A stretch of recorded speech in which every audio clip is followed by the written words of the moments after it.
शहरासह चंद्रपूर, नागपूर, यवतमाळ, वाशिम, हिंगोली, परभणी, नांदेड, अकोला, बुलढाणा, जळगाव, जालना, नंदुरबार, धुळे, नाशिक या पट्ट्यात 29, 30, 31 जुलै दरम्यान अतिवृष्टीचा अंदाज व्यक्त करण्यात आला आहे। उर्वरित राज्यात रिमझिम स्वरूपाचा पाऊस पडणार आहे। अतिवृष्टी होणाऱ्या भागातील शेतकऱ्यांनी व नागरिकांनी योग्य ती काळजी घेण्याचे आवाहन हवामान तज्ञ पंजाबराव डंक यांनी व्हिडिओच्या माध्यमातून केले आहे। नमस्कार, मी पंजाब डक। आज आहे 29 जुलै 2026। आजचा खास करून अंदाज देण्याचं कारण की राज्यामध्ये आज काही ठिकाणी अतिमुसळधार पाऊस होणार आहे, अतिवृष्टी होणार आहे, म्हणून हा काही जिल्ह्यात होणार आहे, त्याच जिल्ह्यातल्या शेतकऱ्यांना अंदाज लक्षात यायचा।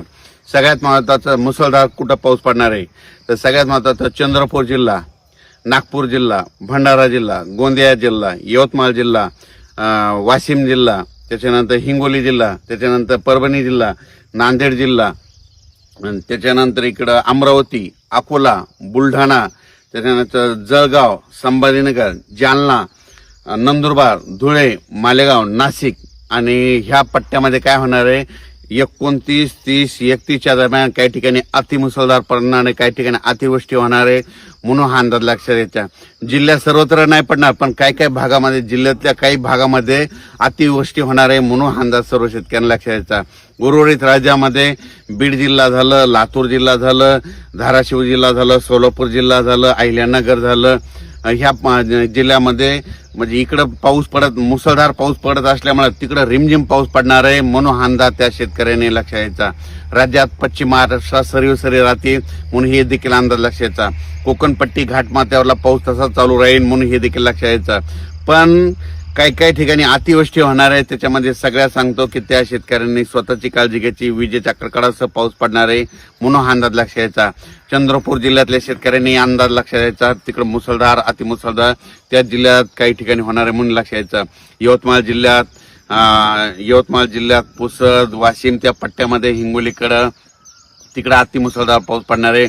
परभणी जिल्ह्यात देखील काय होणार आहे, काही ठिकाणी अतिमुसळधार पाऊस पडणार आहे। इकडे जालना जिल्ह्यात परतूर ह्या साईडनं अतिमुसळधार पाऊस पडणार आहे। जालना जिल्ह्यात भोकरदन, राजूर, सिल्लोड ह्या परिसरामध्ये, जाफराबाद त्या परिसरामध्ये अतिमुसळधार पाऊस पडणार आहे, म्हणून वडी नाल्याला पाणी येणार आहे, म्हणून त्यांनी अंदाज लक्षात यायचा। जळगाव जिल्ह्यात देखील अतिमुसळधार पाऊस पडणार आहे। धुळे जिल्ह्यात देखील अतिमुसळधार पाऊस पडणार आहे। नंदुरबार जिल्ह्यात देखील अतिमुसळधार पाऊस पडणार आहे, म्हणून हा अंदाज लक्षात यायचा।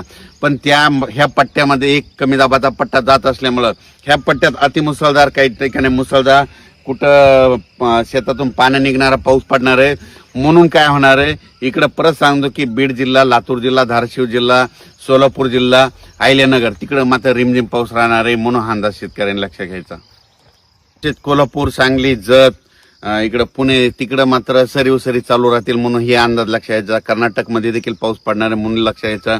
आणि सोलापूर जिल्ह्यासाठी खास करून आनंदाची बातमी, सोलापूर, धाराशिव, लातूर तुमच्याकडे मात्र 5 तारखेपर्यंत म्हणजे ह्या 3-4 जिल्ह्याला, सोलापूर जिल्हा, लातूर जिल्हा, धाराशिव जिल्हा, नांदेड जिल्हा 5 तारखेपर्यंत चांगला पाऊस राहणार आहे, म्हणून तुमच्या पेरण्या व्यवस्थित होणार आहे, म्हणून तुमच्यासाठी आनंदाची बातमी। आता हे आज 29 पासून देखील पाऊस पडणार आहे, पण तुमच्या इकडे 5 तारखेपर्यंत पावसाचा मुक्काम आहे, म्हणून हे लक्षात यायचं। पण मात्र इकडे जालना जिल्ह्यामध्ये बऱ्याच शेतकऱ्याचे फोन आले की तिकडे आमच्या नदीला पाणी नाही, तिकडे मात्र ते खडकपूर्णा जे धरण आहे त्या कॅचमेंट एरियात पाऊस पडणार आहे, म्हणून त्या नदीला पाणी येणार आहे आणि त्या धरणात देखील पाणी येणार आहे, म्हणून हा अंदाज त्या शेतकऱ्यांना लक्षात यायचा। विदर्भात देखील मेकर, बुलढाणा तिकडल्या शेगाव, खामगाव, चिखली, नांदुरा घाटाच्या खाली बुलढाणा जिल्ह्यात देखील अतिमुसळधार पाऊस पडणार आहे, म्हणून त्यांनी देखील लगेच अंदाज लक्षात यायचा। अकोला जिल्ह्यात अकोट त्या परिसरात, अचलपूर, दर्यापूर त्या परिसरात, मोर्शी त्या परिसरात देखील अतिमुसळधार पाऊस पडणार आहे, म्हणून अंदाज लक्षात यायचा। यवतमाळ जिल्ह्यामध्ये पुसद, दारवा त्या परिसरामध्ये, त्याच्यानंतर इकडे नागपूर, रामटेक, उमरेड त्या परिसरात अतिमुसळधार पाऊस पडणार आहे, म्हणून हा अंदाज लक्षात यायचा।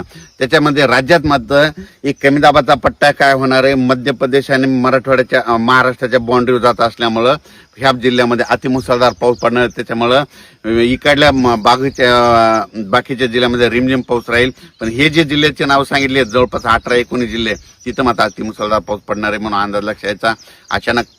अचानकपणे अंदाज देण्याचं कारण की तुम्हाला सांगू इच्छितो, काल देखील नागपूरला अतिमुसळधार पाऊस झाला. तसंच नागपूरला आज देखील होणार आहे, चंद्रपूरला देखील होणार आहे, यवतमाळला देखील होणार आहे, इकडं वर्ध्याकडे होणार आहे, इकडं हिंगोलीकडे होईल, वाशिम जिल्ह्यात देखील होणार आहे, बुलढाणा जिल्ह्यात देखील होणार आहे, त्याच्यानंतर अमरावती अकोल्याकडे होणार आहे, त्याच्यानंतर परभणी जिल्ह्यात काही भागात होणार आहे, जालना जिल्ह्यात काही भागात होणार आहे, जळगाव जिल्ह्यामध्ये संपूर्ण जिल्ह्यामध्ये बऱ्याच प्रमाणात होणार आहे, धुळे नंदुरबार सगळीकडे पाऊस, नाशिककडे देखील होणार आहे. म्हणून त्याच्यामुळे परत गोदावरी नदीला देखील पाणी येणार आहे म्हणून अंदाज लक्षात द्यायचा.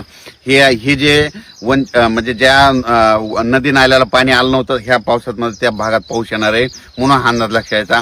पण तुम्हाला सांगतो, पश्चिम महाराष्ट्रातल्या शेतकऱ्याला सांगू इच्छितो की सोलापूर, सांगली, सातारा, कोल्हापूर ह्या परिसरातला ऑगस्टच्या शेवटच्या आठवड्यात म्हणजे शेवटच्या आठवड्यात मात्र परत तुमच्या इकडे एक मोठा पाऊस असाच येणार आहे म्हणून त्यांनाही देखील अंदाज लक्षात यायचा. त्याचा आपण नंतर मेसेज दिला जाईल.